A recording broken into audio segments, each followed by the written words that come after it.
Marine ecologists have resolved a tragic underwater mystery, the cause of the catastrophic sea star die-off that began in 2013 and killed over 5 billion starfish, mostly along the Pacific coast of North America, including British Columbia, the U.S. West Coast, and Alaska. Beginning in 2013, a dramatic outbreak of sea star wasting disease, SSWD, also known as sea star wasting syndrome, spread from Mexico to Alaska and affected more than 20 sea star species. The sunflower sea star, Pycnopodia helianthoides, suffered the most, losing about 90% of its population in the first 5 years alone, pushing the species to critically endangered status. The disease manifestly causes lesions, limb detachment, deflation, and eventual disintegration, sometimes within days, with arms continuing to move after detachment.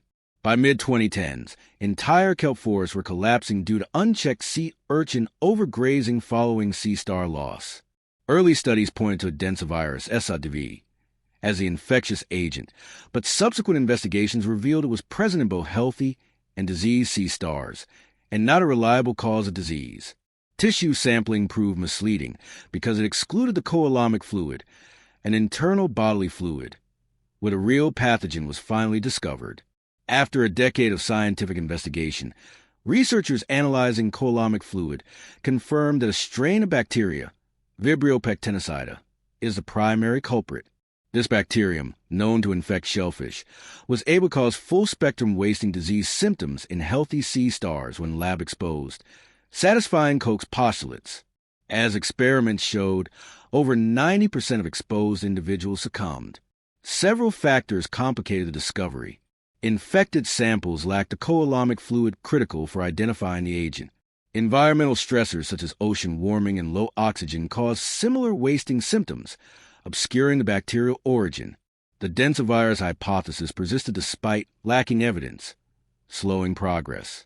Marine researchers like Alyssa Gemin and Blake Ushijima praised the detective work, calling it smart and significant given the complexity of underwater disease ecology. Sea stars are keystone predators, particularly of sea urchins. With their collapse, urchin populations soared, devouring 95% of kelp forests in regions like Northern California over a decade. These kelp forests serve as critical habitats for fish, sea otters, seals, and play crucial roles in carbon storage.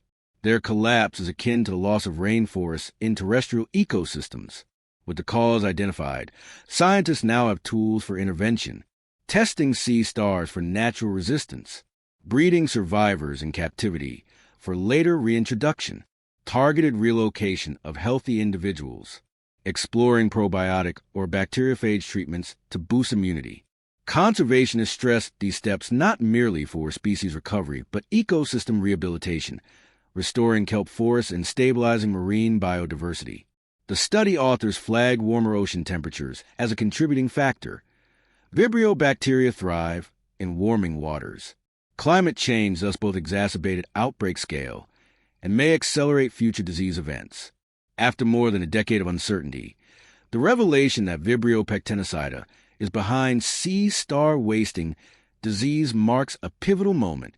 By freeing research from flawed virus hypotheses and pinpointing a definable pathogen, scientists can finally design targeted strategies to save endangered species like the sunflower sea star and revive kelp forests along North America's west coast. This breakthrough not only solves a long-standing ocean mystery, it lays the groundwork for restoring fragile marine ecosystems altered by one of the largest marine die-offs on record. Let me know if you like a shorter version, focus on ecological impact, or insights into kelp forest recovery plans.